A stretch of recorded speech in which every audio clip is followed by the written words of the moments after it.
Hi, I'm Jason Bradford. I'm Rob Dietz. And I'm Asher Miller. Welcome to Crazy Town. Yeah, buddy, you think you live in Springfield, but actually, we all live here.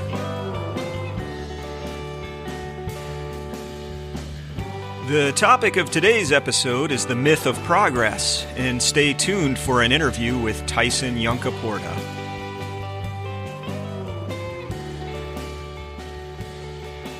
Hey, Jason, Asher. You all know that I am a non-profiteer, critiquer of the world, and part-time podcast host, right?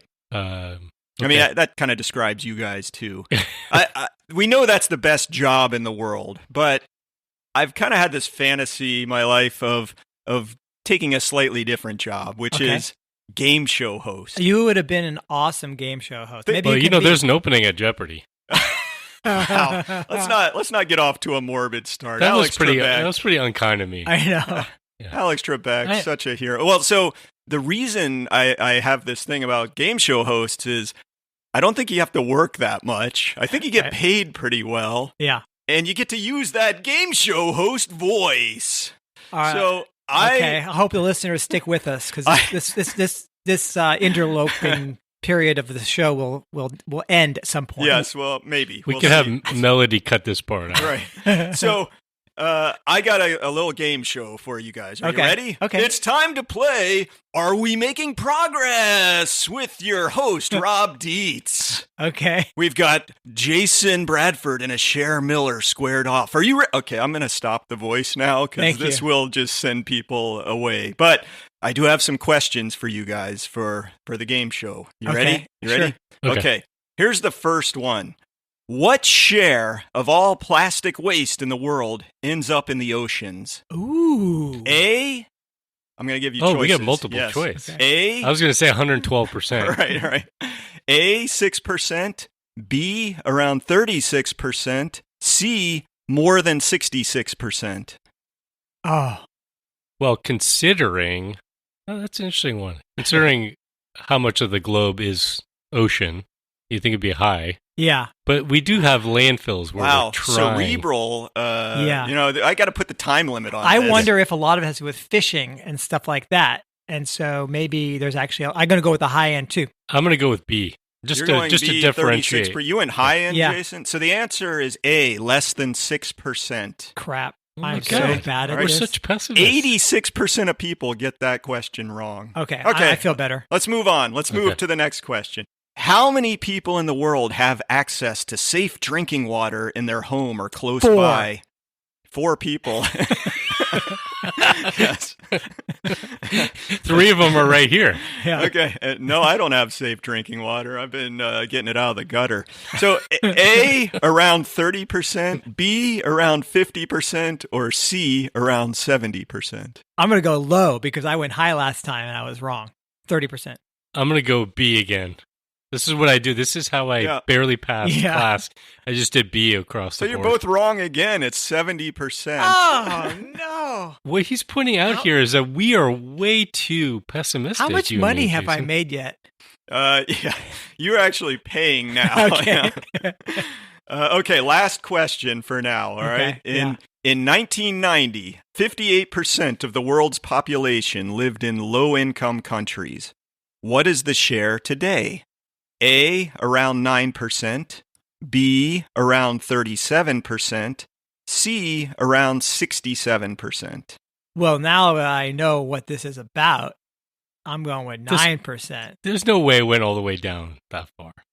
The answer is 9%. I win. Wow. I beat a share. Jason is now that, well, you missed 2, got 1, so you only owe me a little bit of cash. You just went with the opposite of your instinct, didn't you? Okay. I did. So, you're doing a George Costanza, do the opposite. Yeah, so that's the end of the show usually. But these questions, I stole them off of the website gapminder.org, which is a nonprofit that is trying to dispel myths by using data, I guess, or kind of show people that, hey, you're probably not right about a lot of these questions about what's going on in the world. Okay, and I think you guys kind of bore that out. I feel better now. But their whole thing is kind of like, hey, everybody, let's be kind of optimistic. We are making good progress on things like the UN development goals, and we're moving in this upward trajectory in society.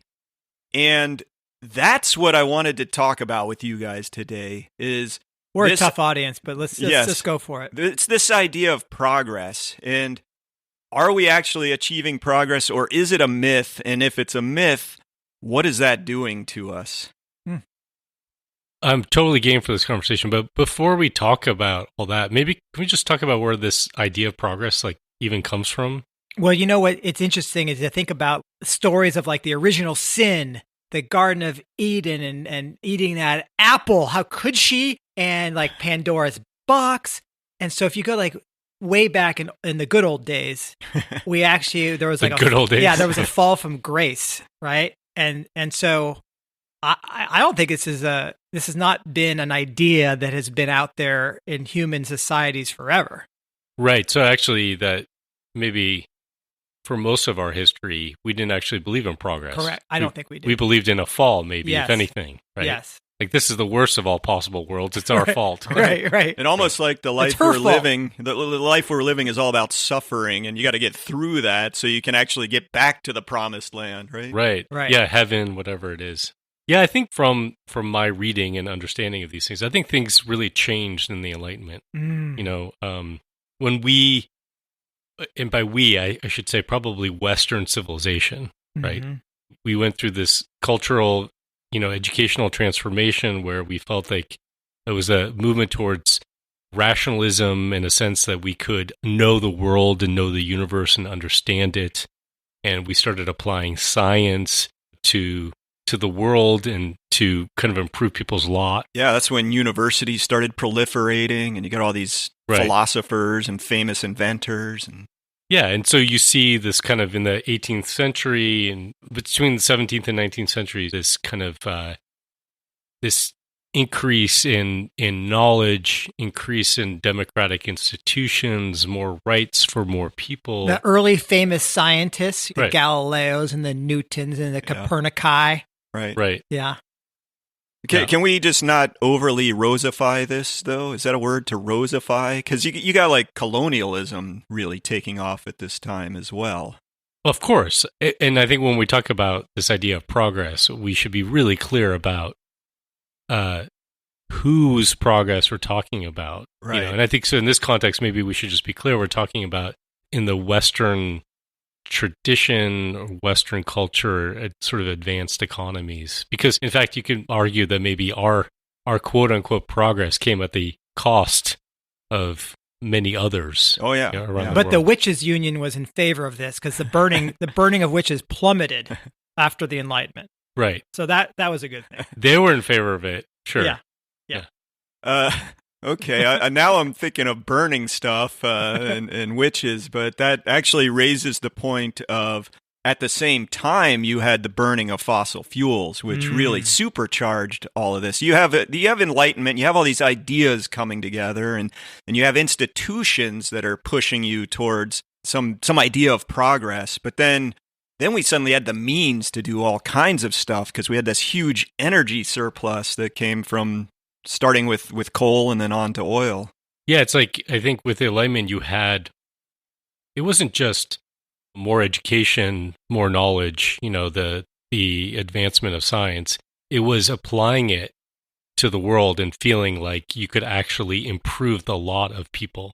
And then you basically just take a whole bunch of fossil hydrocarbons and pour it on there, right? Yeah. And just light the fucker on fire. And here we are. So roughly we've had 200 to 300 years of this happening where our population is going way up, our life expectancy is rising, our material goods are expanding exponentially. We have this huge footprint, all this consumption, all this advancing technology, and it seems like that's now the story, isn't it? I think that we have this expectation these trends are going to continue, right? Okay. So let's talk about I think let's get clear on what we mean by, or what we think our culture means by progress, right?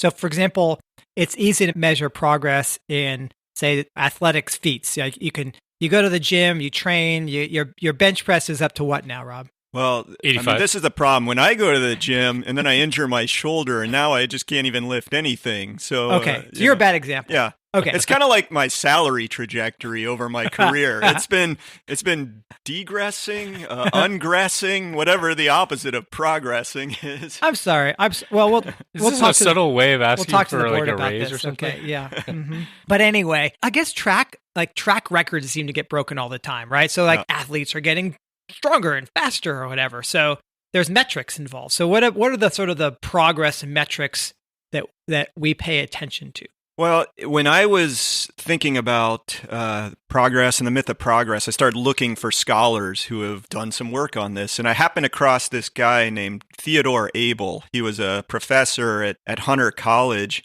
And actually, Asher, you would kind of like this. I know in a former career, you were collecting the stories of people who had survived the Nazi regime, right? Yeah. And Abel actually had the biggest collection of first-person accounts as the Nazis were coming to power of people who joined the regime and people who were Nazi sympathizers. Oh, interesting. You say during the rise of the Nazis? Yeah, before so not World after War the II. war. He was, I think he was recognizing what was going on and started. That's really I got to find out why people are succumbing to this bullshit. Oh, wow. Really interesting guy. But he had this kind of an article about progress. Is it real? Is it a myth? And he had this idea of progress as the human condition, both materially and spiritually, and I think that's the important part, is improving over time on some ascending scale. And we might have some tragic reversals or setbacks, but overall, for all the people over the long run, we're on this upward trajectory. And the article that he wrote was kind of interesting because, again, you're talking about what would we measure our progress by? And he had this really neat visualization. If you've ever been to the Air and Space Museum in Washington, D.C., you can look at the early plane, the Wright brothers replica made out of balsa wood and spit or whatever, right. Whatever they put that thing together with. I know some history buffs are gonna be fixing our errors here, but you go on up to space capsules and you can see this very visual advancement of the technology of it really tells a story, doesn't it? Yeah. Of course. Part of that story is that we then figured out how to use those things as big weapons. Right. And, you've got to bomb other nuclear people. missiles and all that. But yeah, you're exactly right. Like his definition is, it sounds nice, like this idea of ascending spiritually and materially, but how do you actually measure something like that? And I think our society does it in ways that maybe don't really fit his definition. Yeah, I think we've landed kind of at a macro level. When you think about, for example, the economy, right? We have certain things that we look at as indicators, and we use those as a means of gauging our progress, right? So we have GDP, and GDP growth. Is the economy growing? We have the stock market. There's an obsession. Mm-hmm. Every time you listen to the news, every day, they have to give you a report on if the market is up or down and by how many points, Oh my God. I know, I always... That's the problem with systems thinking. They say some company's up. You start thinking about what does that mean? How many forests are being felled, or how many many mines are being dug, or how many people are being exploited? It's a terrible place to live. Because those things are not progress. So we need to focus on the numbers let's get back to progress. Right? Stop it. So we've got that on the economy. We look at life expectancy, and life expectancy has been up for generations. The wealth of people, household wealth, incomes, what average incomes are. Or the game show questions. Kind of right. Well, the game show questions and what you're talking about GDP, that's the macro. And then I think you were getting to the micro economic idea of your personal wealth or how many awesome gadgets you have or what you're able to buy. Well, think about, what do people see so much? They see commercials, right? And the commercials are all about selling a new version of a product. Get this new phone because it's got 3 cameras with 8 billion pixels or whatever. The last one, piece of shit sucks. It only had 2 cameras on it. I just figured out I can embed GIFs in text messages. Oh, I just figured that out. You're still stuck in the last How century. Incredible. I'm all over this. I just got a new phone that has a cup holder. So I do have to say, though, to me, when you talk about GDP and when you talk about the proliferation of gadgets and stuff, I mean, we've all done some studying in ecological economics, and that just feels like such a cheap way of measuring or defining progress. But at the same time, it's really popular, and it can even be kind of compelling. Like, you can get lost in that world, right? Well, you sold me on the game show questions, so that's good. I may be leaving here to take that career. Take that. Although with that voice, they're going to fire me instantly. Sorry, you won't make it. Okay. Well, speaking of game show hosts, I want to tell you guys about one of my favorite TED Talks of all time. Okay. This was one of the original ones. I think it might have been the first one I ever saw. It's going back 15 years, 2006. It was by a guy named Hans Rosling, who was. Oh, yeah. Do you know him? I know that guy. Yeah. I don't. Well, so he was this, I don't know, he's a professor, super likable. And he was doing this analysis, basically like the questions I asked you. That Gapminder organization came out of his work in this talk, actually. So what he did is he was like a data visualization guy. And he made this graph where he put the fertility rate on the x-axis, so how many children per woman, and then he put life expectancy on the y-axis. And then he plotted all the countries of the world on this graph as a circle. And so you're kind of thinking like the wealthy countries have smaller families and higher life expectancies, and the poorer countries have, the opposite, right? And so you see all these countries plotted on the graph.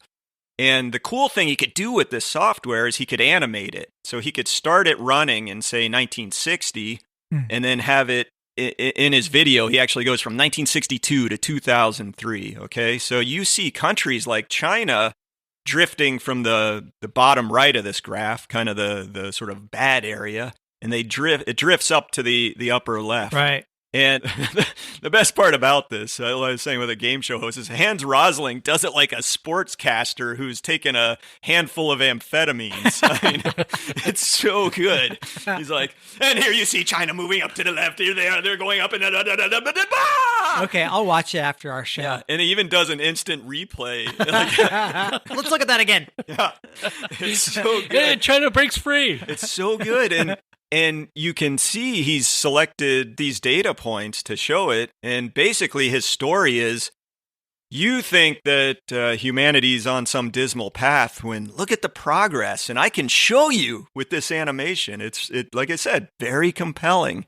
I was a fan of his when I saw that. I'm not sure I believed everything, but I was on board.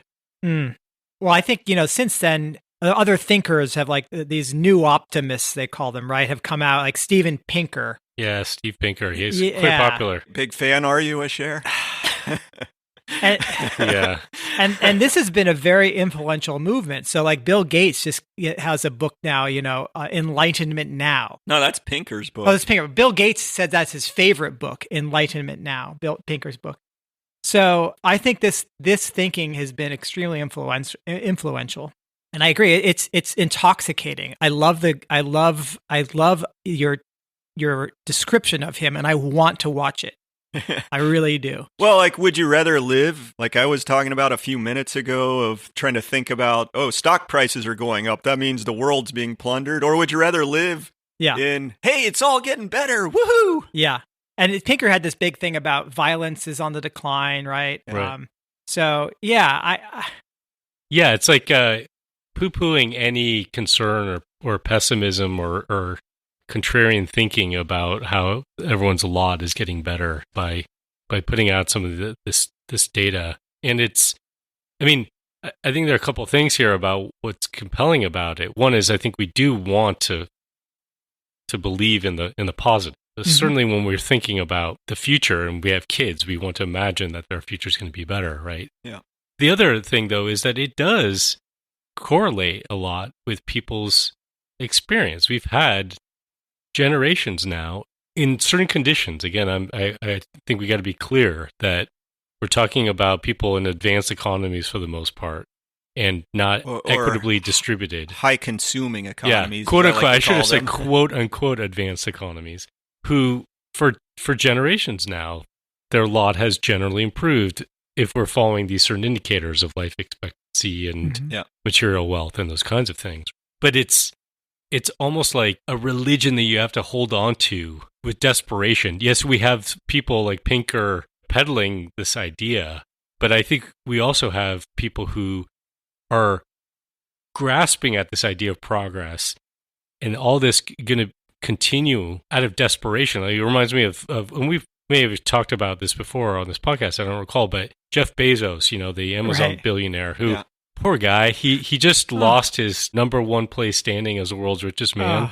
Must eat at him. To Elon Musk, which is, that's got to really, make him feel like he's not progressing. Can we set up an MMA, mixed martial arts bout between those two guys? I think you're going to say, let's set up a GoFundMe page for him so he can get back to number one. Yeah, even better. But he started this new space exploration effort, right? Yeah. He's also behind Elon Musk on that, too. This has got to piss him off, right? Well, he's like a Johnny-come-lately to that party. Come on. What, Blue Origin? Yeah. And there's this just amazing presentation. When he launched the company, he gave this incredible presentation that basically Bezos is talking about the role of energy, how energy and the exponential growth of energy has led to all of these things, the critical role that energy plays, all the advancements that have come from energy. And he's talking about the fact that we might be faced with a situation of running out. We've got diminishing returns on efficiency. This guy's like speaking our language. He knows it all. Speaking our language. Cher was sitting there watching that going, speak the gospel. Come on, Bezos, like, you're getting it right. The world's richest man is with us here. And then he's like, oh no, we're hitting these limits of efficiency. We're gonna have we're gonna run out of energy resources. That might mean that we have to ration, that we can't continue to progress. That's fucking unacceptable. Right.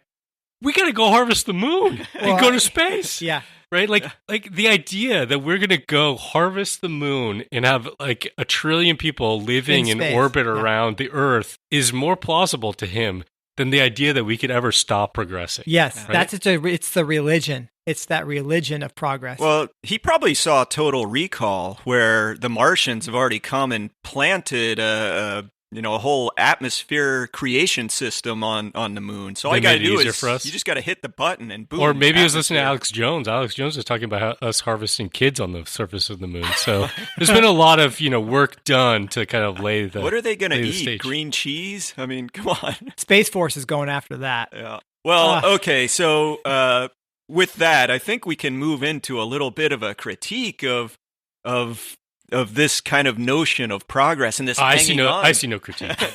Yep, done. We're out. We've just joined the Bezos. You convinced me with your Gapminder test. Yeah.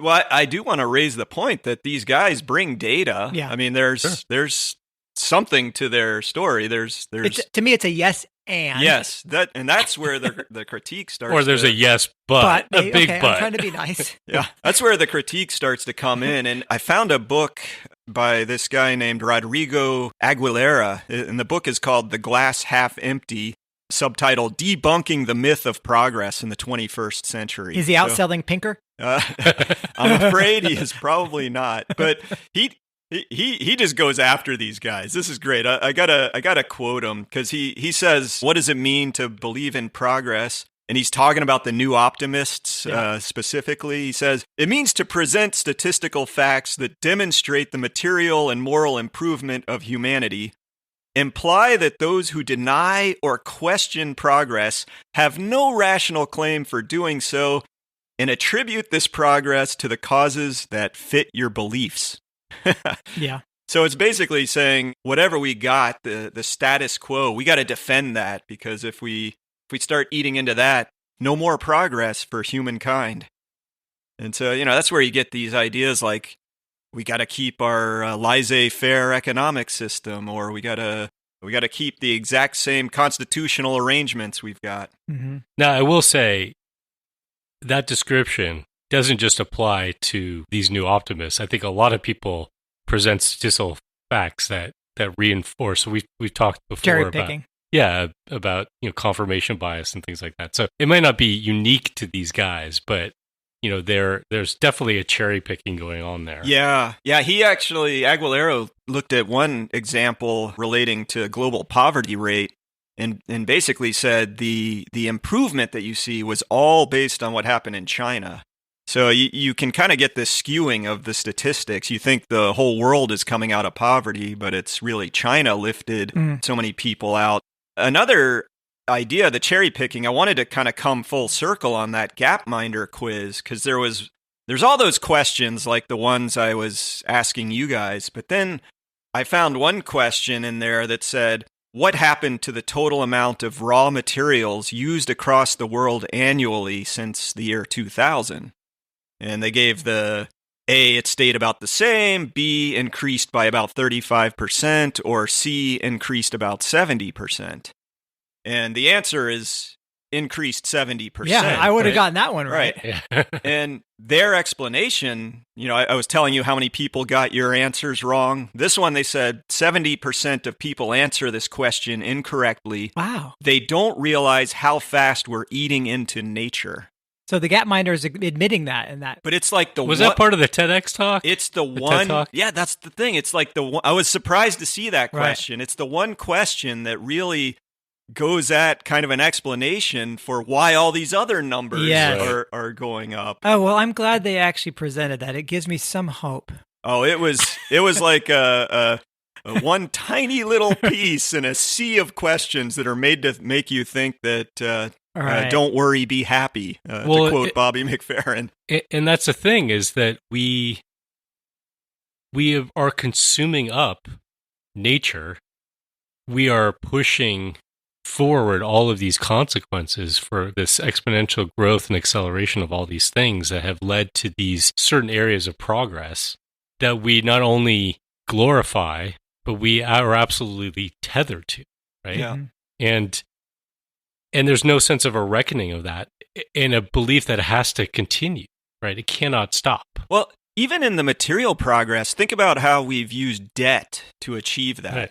And what is debt? That's a borrowing from the future, meaning people in the future have to pay this back. So how do you expect progress to continue when you're pushing all of this on the future? But what you're describing is why progress has to continue, right? Because it can't get paid back unless progress does continue. Yeah, the Ponzi scheme of it all. There's a recent paper that came out that scientists weighed up all of the built environment, right? They call it the built environment, and it weighed more than the living world. God, where did they get the scales to do that? I know, exactly. It was very difficult. A lot of logistical problems. That scale took a lot of resources to build. Yeah. And what's of course is also ironic is that if you look at the lifespan of this built environment we have, and in places like the U.S. or any of the advanced economies, you realize, that concrete infrastructure doesn't last forever. Yeah. The heaviest stuff we build has actually got a lifespan where it decays. We think of this stuff as permanent, but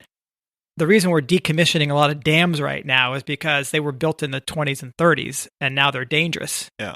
So how do we replace that stuff? We think it's done, but it's not. It's this treadmill you get on. I think it's an important point here that in the critiques of these new optimists, right? A lot of the critique is, I think you touched on this a little bit, Rob, is that in a sense, these new optimists are justifying kind of neoliberal economic policy, right? And the people that are questioning the stats, like this one around global poverty levels being distorted by China, for example, are doing so because they see that it's masking a more complex story, right? And that maybe these policies are not benefiting everyone equally. We know that they're not, right? Yeah. But still in this conversation, what's missing is this underlying fundamentals of biophysics and whether or not this could even be supported, even if it was more equitably distributed, even if there was an economic system that wasn't this neoliberal system, it was one that was much more focused on equal distribution of the benefits. Now, the same if problem. It's still bought into this idea of progress coming from us borrowing from the future and destroying natural capital and running down non-renewable resources.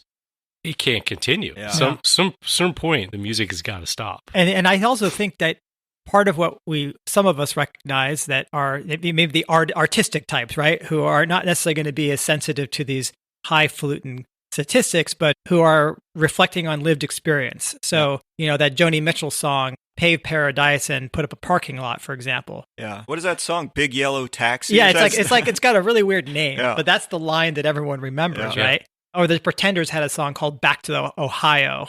My pretty countryside was paved down the middle by a government that had no pride. The farms of Ohio have been replaced by shopping malls, blah, blah, blah, blah.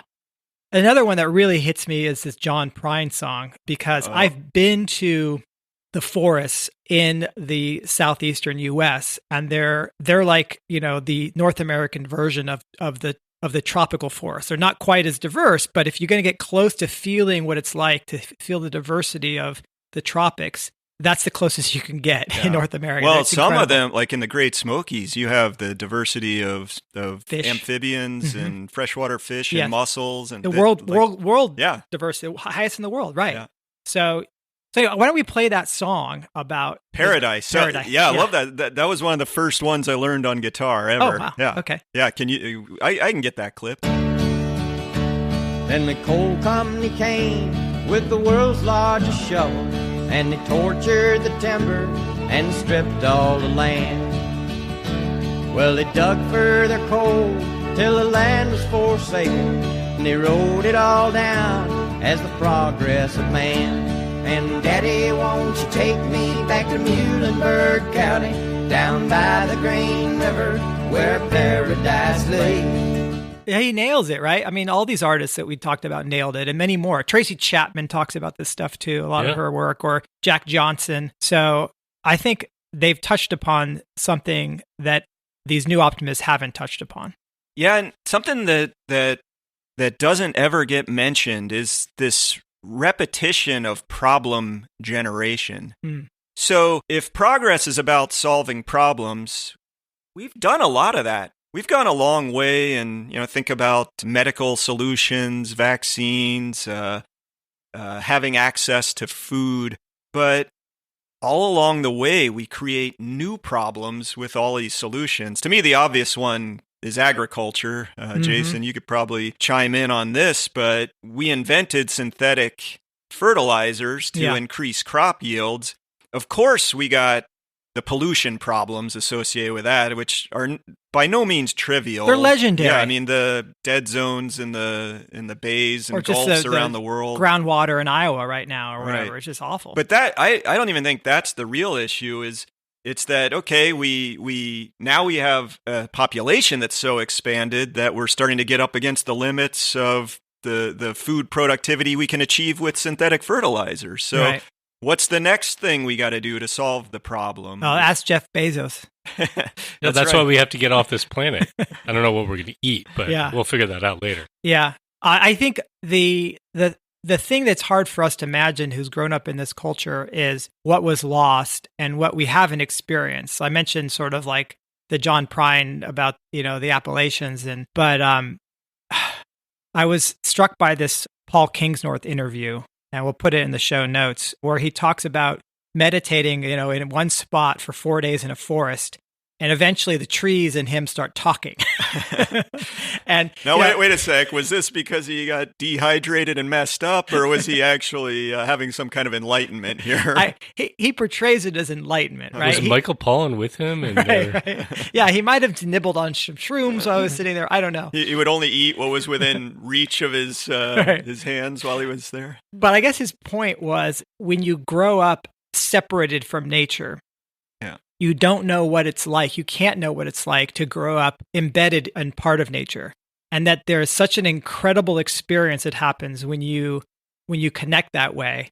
And he says, nobody knows this who is in the world that I've grown up in. Like none of us understand this. And I think about if you were to go to, say, some indigenous tribe somewhere and try to tell me what your life is like and what your feelings are. It's like, how would they even communicate that to you if it's so different in the fact that, well, the world is alive. I talk to the forest, I talk to the animals. They're part of it. And so we've completely lost. Yeah, see, our culture, talking to animals, you have to talk about the movie Beastmaster from any Disney from film, the early any 80s. Disney film.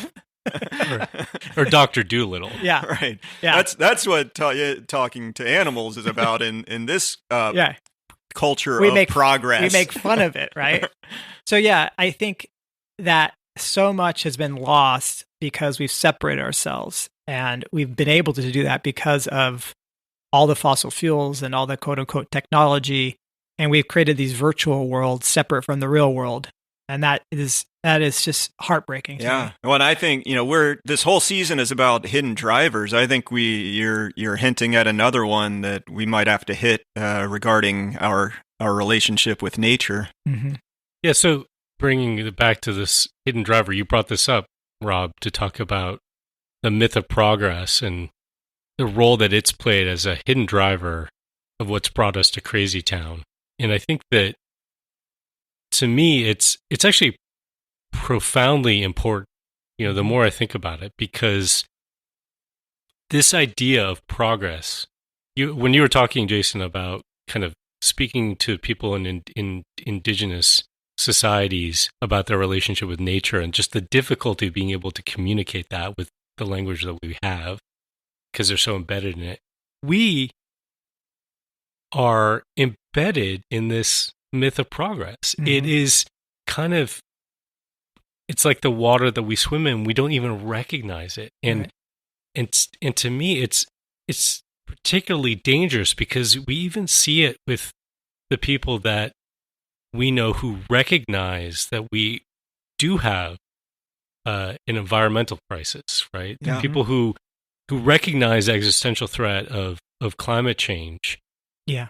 And these other issues, social, economic, racial justice issues, all of these, major challenges that we have, there are people that are not ascribers to this sort of new optimist worldview, but they still, I think, so much are, and it's understandable because it's so deeply a part of our culture that the future has to be better. Things are going to progress, and they're going to progress in a certain way. So when it comes to thinking about tackling the climate crisis, a lot of that is we're going to use technological progress to solve this problem, right?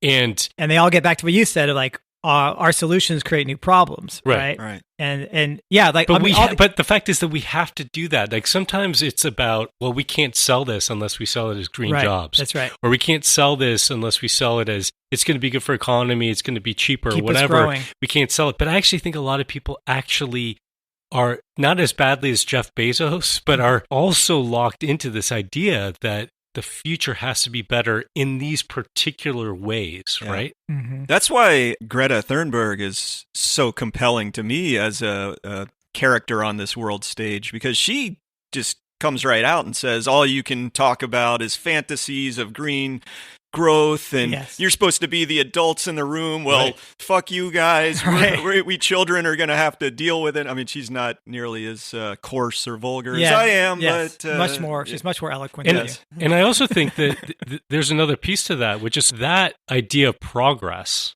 and the need to feel like we have to have progress really limits the options that we present to ourselves for how do we address these issues. But the other thing that it's doing, particularly because of the things that we are using as indicators of progress, many people are being left behind. Yeah. And we see here a great anger and resentment because the story of progress is so ingrained that if people's actual well-being is not materially progressing, I think we've stalled out for a lot of people, just even on those merits, that they're angry and they don't have another story. I don't know if it was Pinker, but I remember in researching this, there was one of these new optimists who was doing a book talk. It's in some Midwestern town in the U.S., and the people kind of weren't having it because they were not feeling, he's giving these big macroeconomic data indicators of progress, and they're like, well, it pretty much sucks around here. We're all addicted to heroin. Right, and, here in Ohio. No jobs, and everything kind of sucks. So take that in progress and stick it up your ass. Right.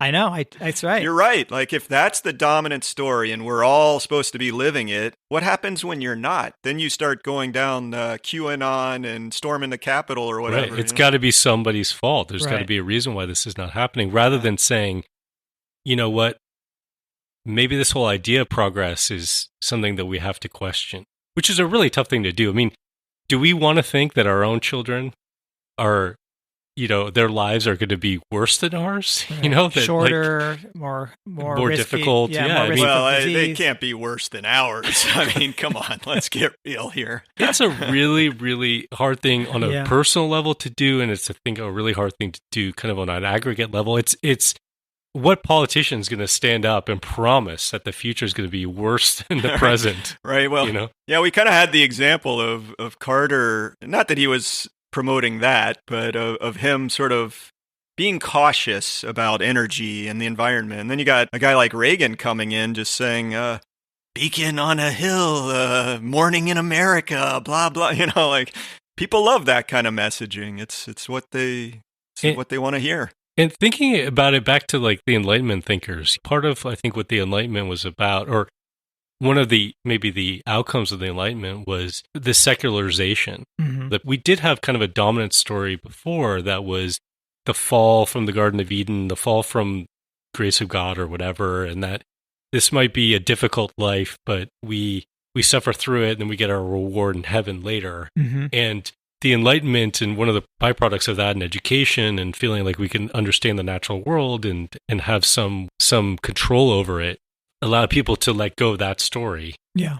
But in both of these stories, the story, I think, of we fell from this, idyllic golden age, or we're going to continue to progress, everything is going to continue to get better and better and better and better, in a sense is like, lets us off the hook. Oh, right. It's like... Right. Yeah, you don't have to do anything It's anymore. either there's nothing that could be done, it all sucks. Right. You know what I mean?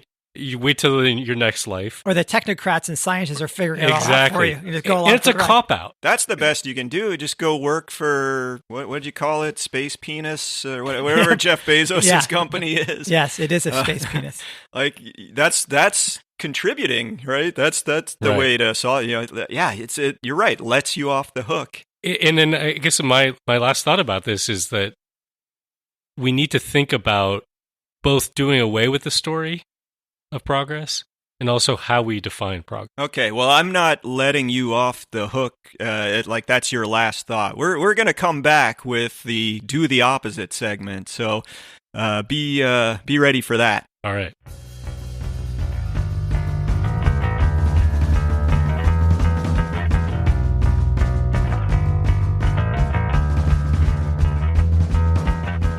Stay tuned for our George Costanza Memorial Do the Opposite segment, where we discuss things we can do to get the hell out of Crazy Town. You don't have to just listen to the three of us blather on anymore. We've actually invited someone intelligent on the program to provide inspiration. Hey guys, we got a really pleasant email from a listener named LB Blackwell. Was it sent to the wrong inbox? Maybe. Well, I don't know. This is what he says, okay? He says, a couple of months ago, I discovered the Crazy Town podcast and have been burning through the episodes. Not burning them, burning through them. Nice. He says, as a result of listening to the informative, insightful, and amusing show. Again, are you sure this is the right inbox? I have also recently started the Think Resilience course. Oh. That's another offering from Post Carbon Institute.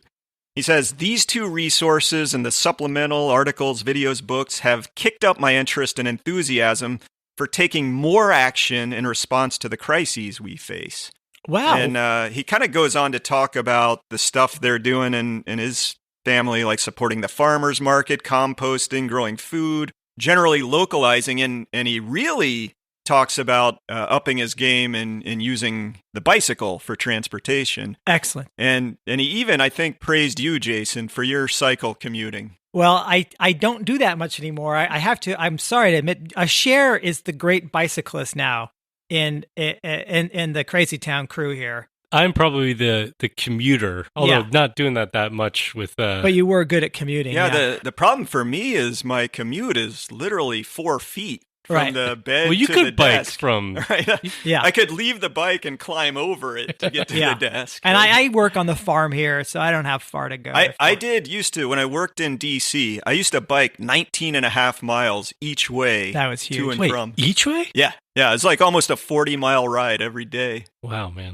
It was insane. Okay, well. Yeah, you are insane. You get the gold sticker or something on Anyway, we're digressing here. This is not about us. This is about thanking LB for writing in, and please, everyone else who's listening, do the same if you feel like it. Send us email, and especially go on your favorite podcast app and rate and review us so that others can find out about the show. Yeah, Thanks it really a lot. helps. I appreciate it. Thanks, LB.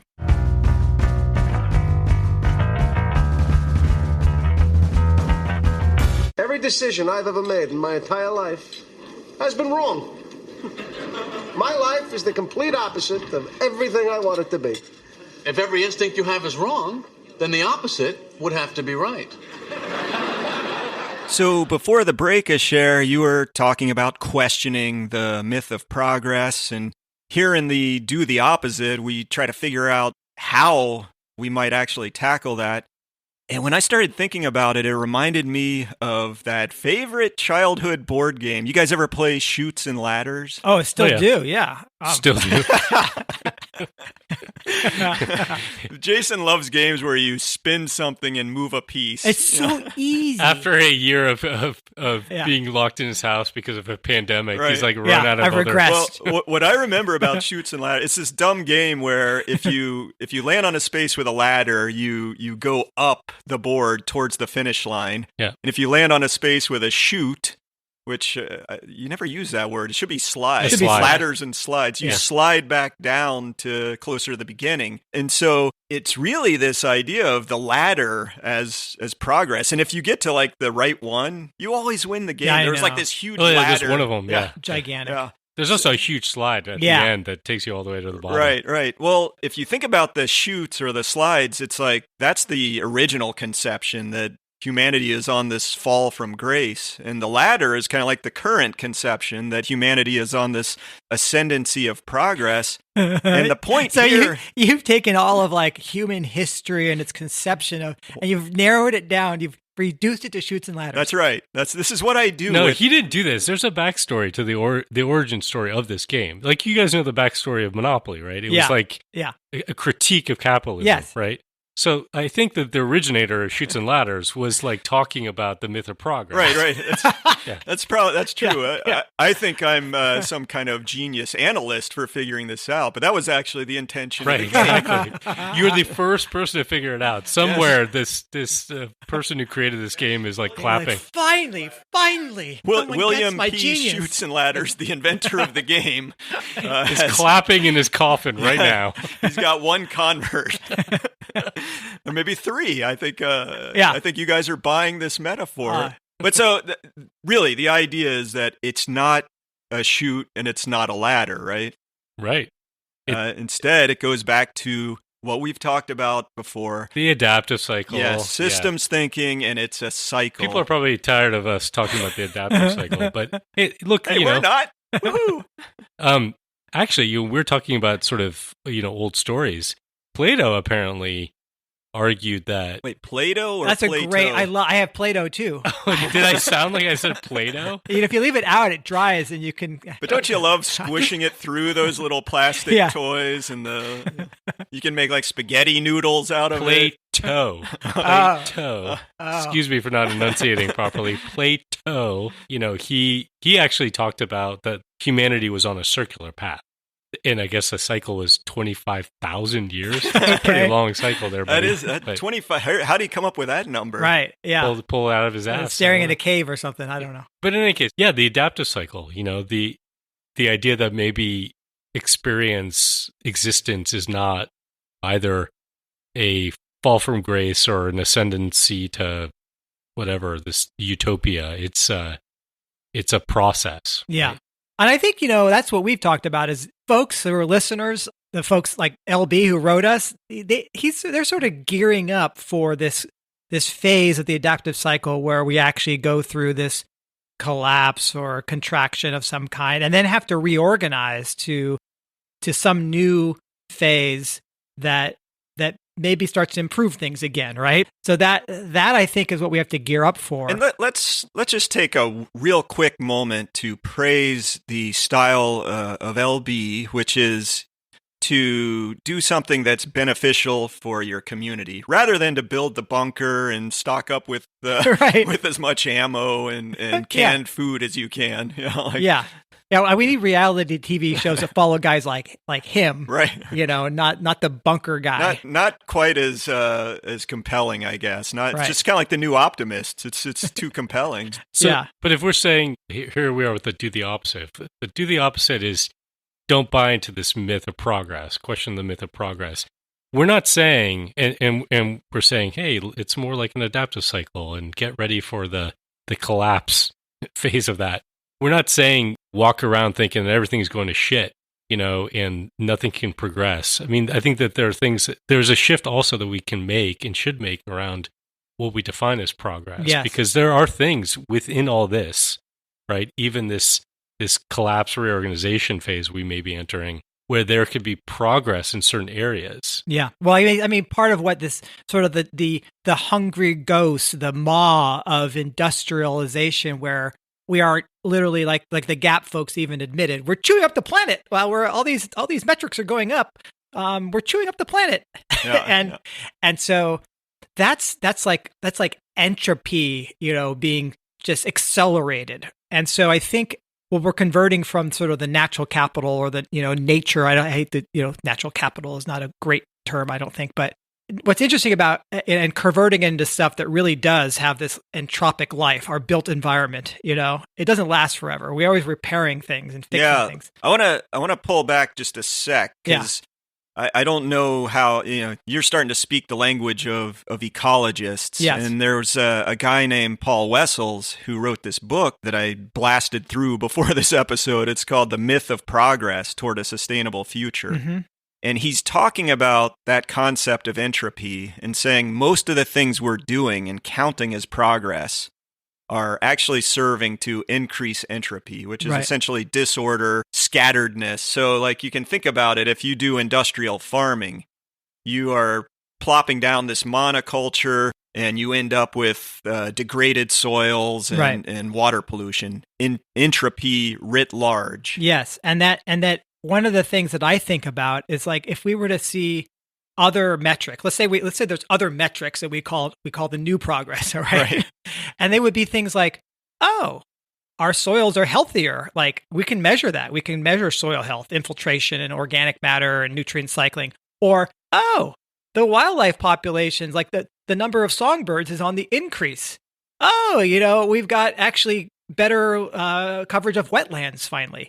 These are all things that actually then are decreasing entropy, because what living systems do is they actually build structure. They create, they decrease entropy in a sense through the work they do as living ecological systems. Right. And I think that's what I want to see in many ways. It's a new definition of progress. And it's not just in a natural, non-human ecosystem. You can model that in human ecosystems. So we can do things like, yes, reforestation, but we can also do things like setting up our agricultural landscapes in ways that build structure, increase complexity and diversity, rather than always breaking that down. Right.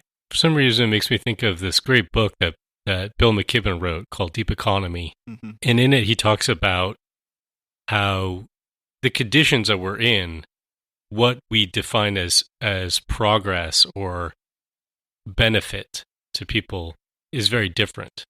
So I remember he had this example, and I'm probably butchering what it was, but he was just saying, like, in a quote-unquote developing country, like China, let's say, having a meal of protein, animal protein or whatever, is real significant progress for people. Mm. Something that, like, being able to eat chicken, they've been deficient. It makes an enormous difference for them.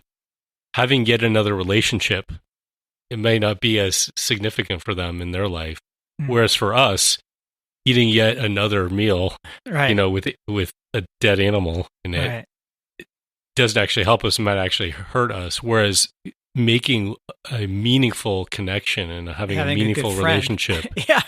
makes an enormous difference. Yeah, you're actually describing the law of diminishing returns quite nicely here. Right. But so I think there are a couple things here in terms of what we do with this idea of the myth of progress. One is, I do think that we need to have other stories, right? I think stories are compelling. I think we're lost in this story. We need to have an alternative story. And maybe that story is that life is cycles, Yeah. But I also think that there is something, that we find particularly compelling to have ways of measuring. Right. It is something that we all have an itch for, in a sense. Do you know what I mean? To see how we're doing. So it's okay to say, I've got these goals in my mind and I'm working towards them. It's just maybe we should shift what those are a little. Right. We could do both of those things. I don't know, that you're reminding me. I'm getting pretty itchy to go check my stock portfolio. So I got to go turn on the ticker and see where my Blue Origin Space Penis stock is. Good luck with that, buddy. I was not successful with this one. Maybe for our listeners, we'll be better off. Sell.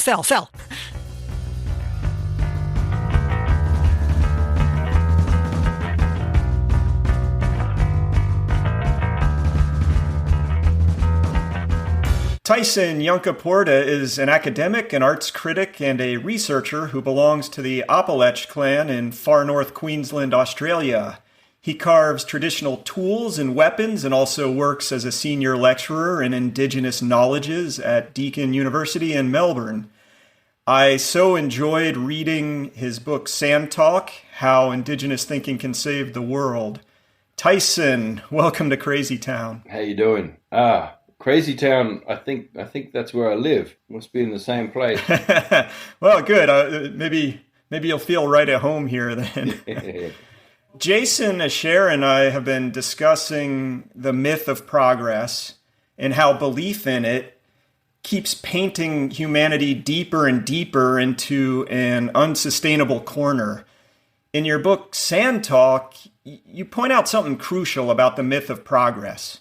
It doesn't really work unless you also believe in the myth of primitivism. Could you describe the myth of primitivism and why it's so damaging to believe in these two related myths? Yeah, well, I guess it's just the latest permutation of, but I guess most civilizations, over the last few thousand years since the civilization experiment first started, you start out by controlling the narrative of the past in order to show that the present is better. So no matter how miserable, your people are, you can still keep forcing them to work towards a future which apparently is going to get better because of that, that line on the graph. It's like, oh, you think things are bad now. I tell you, they were worse before. It was terrible. But look, it's getting so much better. And this is the response always, when people talk about all the terrible things going on in the world, the powerful tend to say, what are you talking about? It's nobody has ever lived for longer or better lives. Rising tide lifting all boats, and things have never been better for human beings. So you should stop complaining, or we will go away, kind of thing. And yeah, and the idea is like, oh, if you can just keep working for a bit longer. Oh, you follow that line up, that future is going to be amazing. We're all going to have robot slaves and flying cars. It's going to be deadly. You can upload your consciousness to the cosmos, and it's going to be fantastic. I mean, that's pretty much always been the way that you get, large populations under control. And so, yeah, it's just a really good mechanism that's sort of built into the DNA of civilizations, because you need that. You need to be able to harness the power of human beings. You need to harness them as an energy system and as a source of creativity in order to kick the can down the road for as long as you can with your civilization before it inevitably collapses, which usually takes about 500 to 1,000 years. So that's basically it. So your myth of progress, the idea that things, it's Moore's law with the technology, etc. Things keep exponentially improving. And it's sort of tied up with sort of unnuanced versions of evolutionary theory, of this idea that there's an arrow of progress in evolution somehow, which is not. I mean, no biologist will tell you that nature just keeps perfecting itself more and more all the time. It doesn't really work like that. It just elaborates and shifts and changes and keeps adapting to changing circumstances, But we managed to harness that and put it on a line, and we managed to put, you look at those, all the evolutionary models from, this dark ape to a sort of gradually lighter and more upright human being until you arrive at the pinnacle of human evolution, which is the Nordic male. In all the posters, it's still the image that we all have. And the Great Chain of Being. I remember seeing Great Chain of Being posters in the classroom when I was a kid.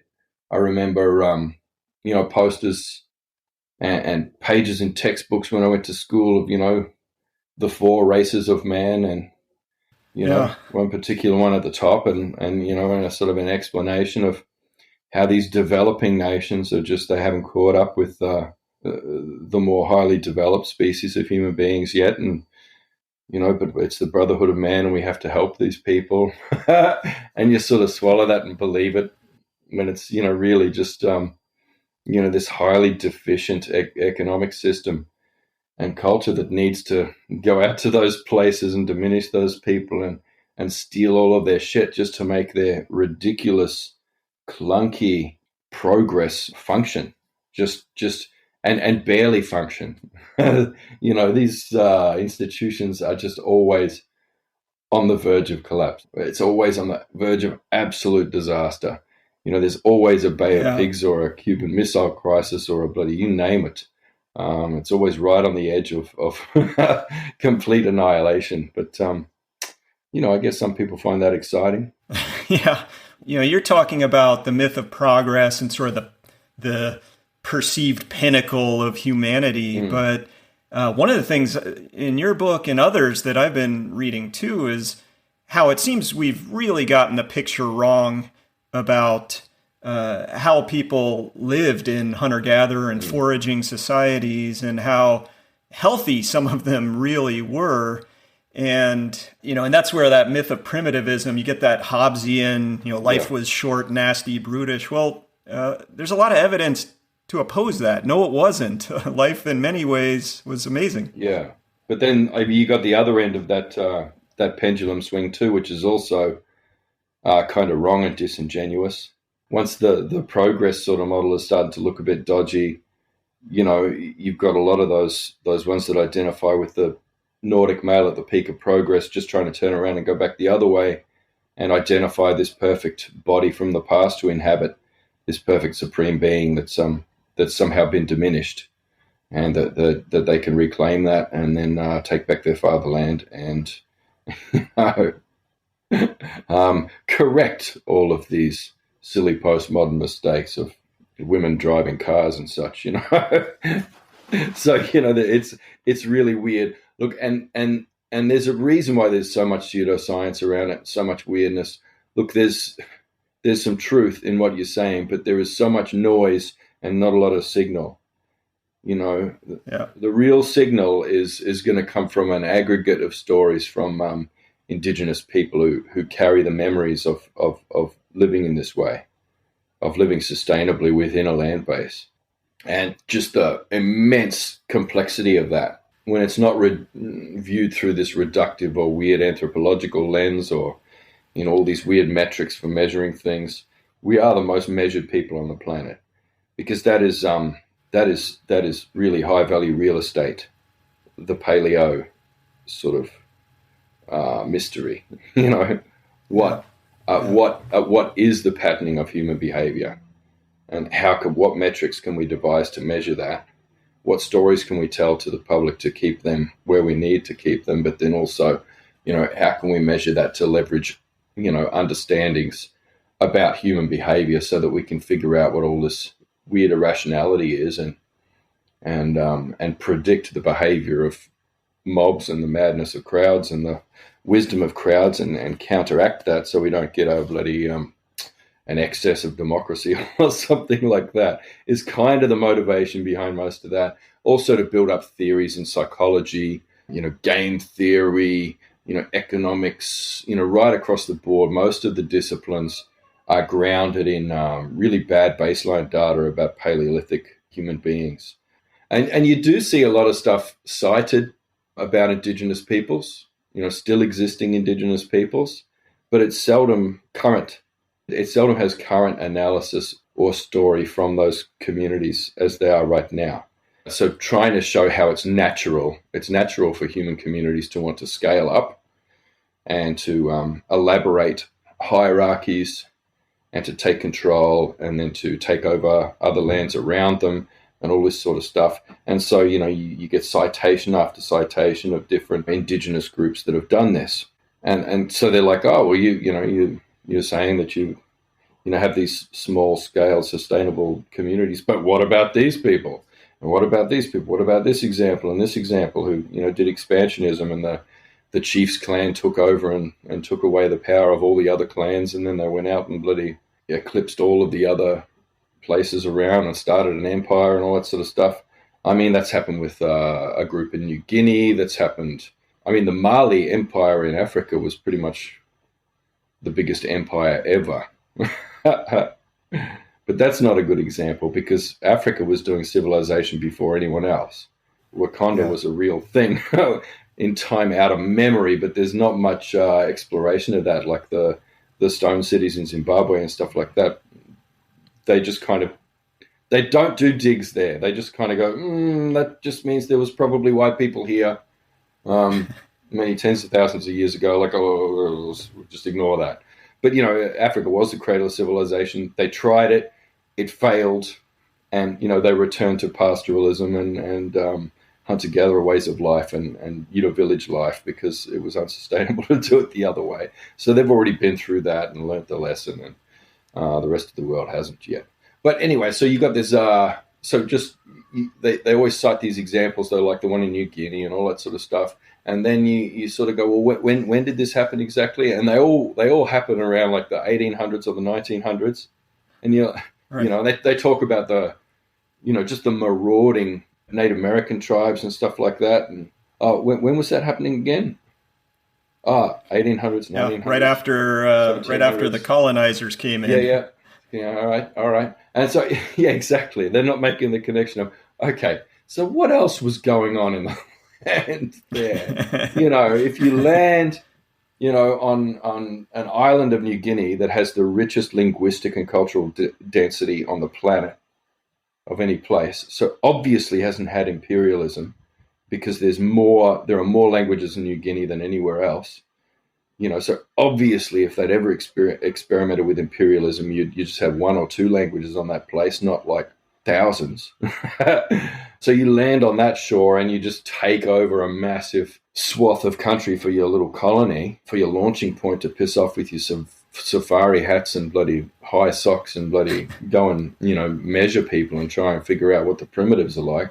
And you go, oh, these ones over here are eating each other. Oh, they must have been like for thousands of years just eating each other.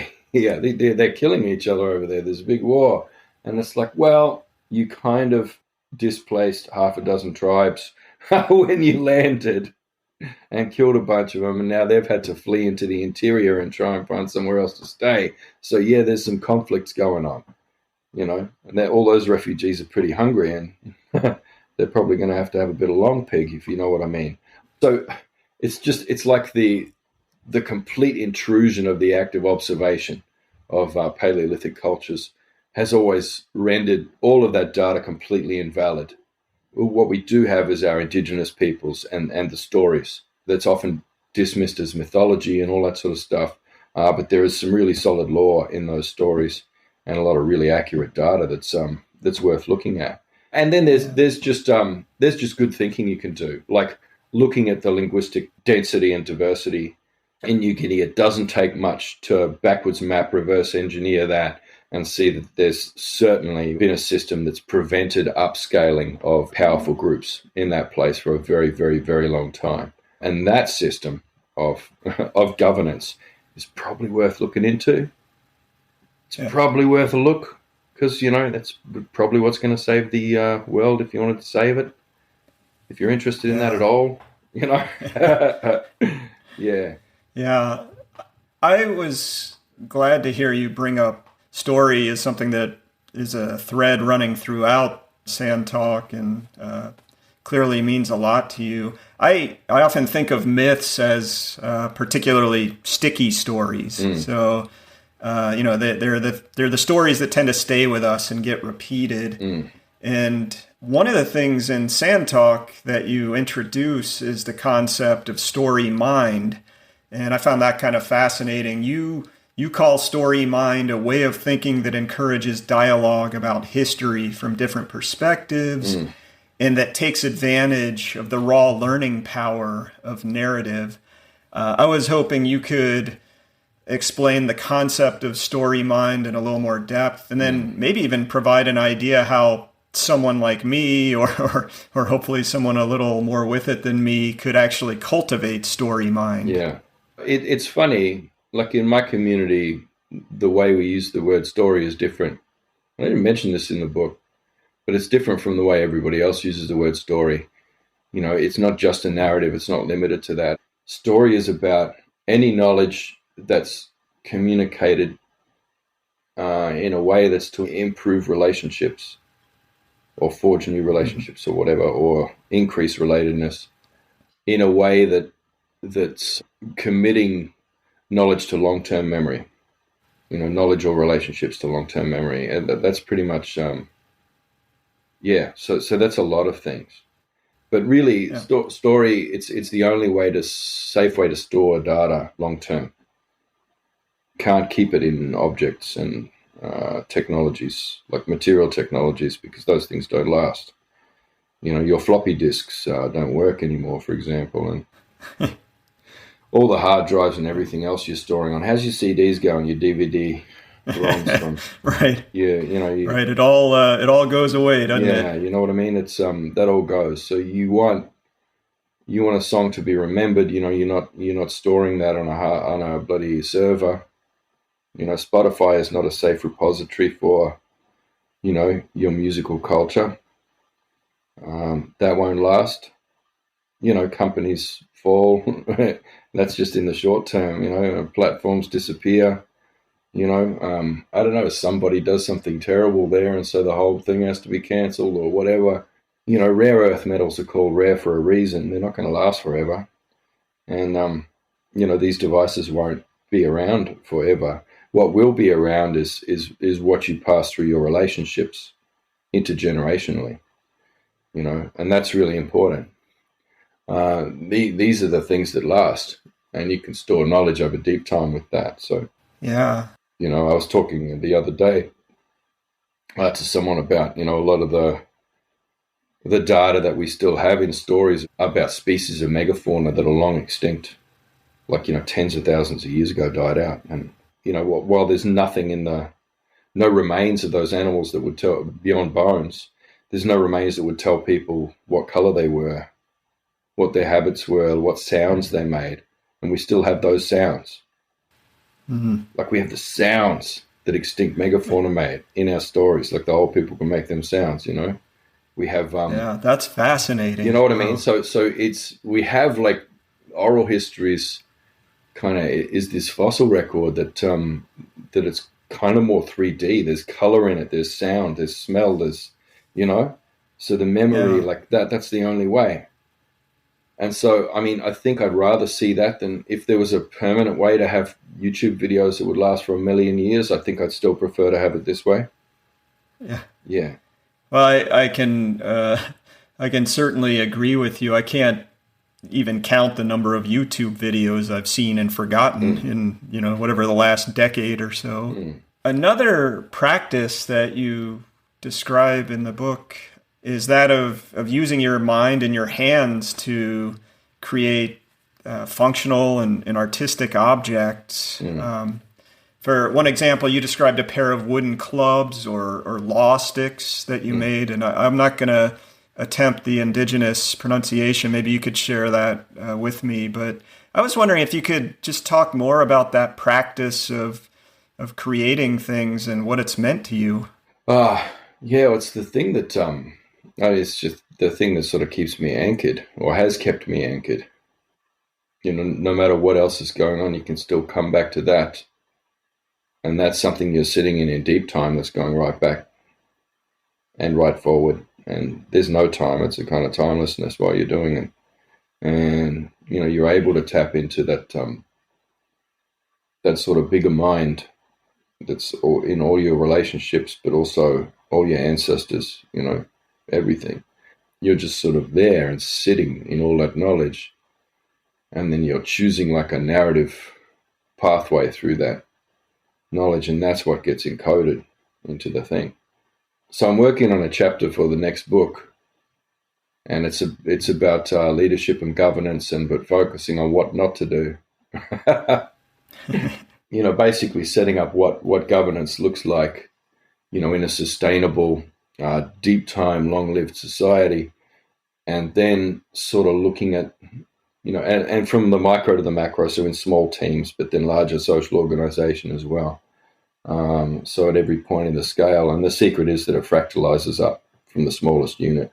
The same pattern continues until right into continental common law, But I'm also looking at, I'm just setting it up like that, but then looking at the mistakes that people make in teams now and in organizations and in governance, in the kind of individualized cultures.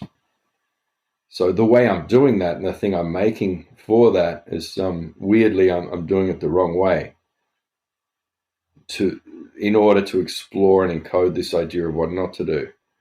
So I'm making a dugout canoe, which is a big team, whole family or whole community effort. It's something that, dozens and dozens and dozens of people all work on at once over a few days to create this ocean-going canoe. Instead, I've spent the last 2 years trying to make one just on my own and just chipping away at it with the axe. Yeah. And it's the wrong way, and everything about it is wrong. But there's knowledge in that.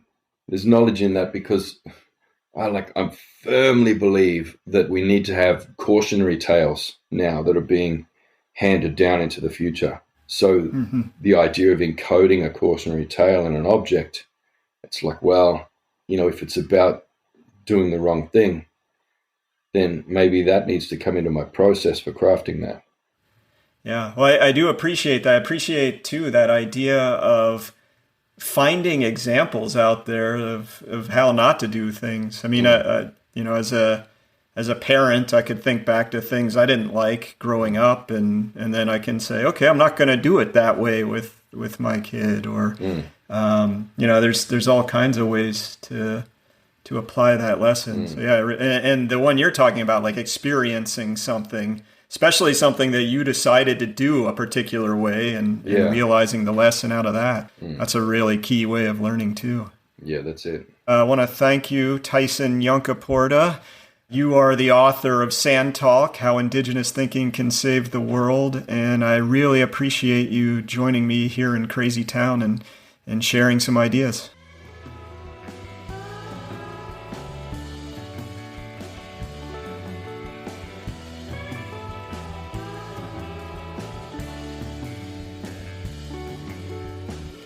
Thanks for listening to this episode of Crazy Town. Yeah, if by some miracle you actually got something out of it, please take a minute and give us a positive rating or leave a review at your preferred podcast app.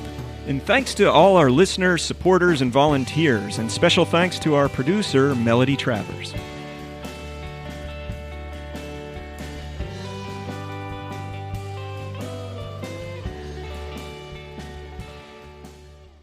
Well, we've been talking about progress today, and we've got a great sponsor that is helping to achieve progress in an area where you maybe wouldn't have expected it. Oh, what's that? Well, it's in the arena of wheels. The wheel is one of humanity's greatest inventions. Oh my God. Oh, yeah. Yeah, starting with chariots and stuff in the Flintstones. And talk about progress. We've progressed incredibly. I mean, you think about wheels now, like tires. My wheels on my car, they tell me their PSI level. I can see it on my dashboard. Unbelievable. Yeah.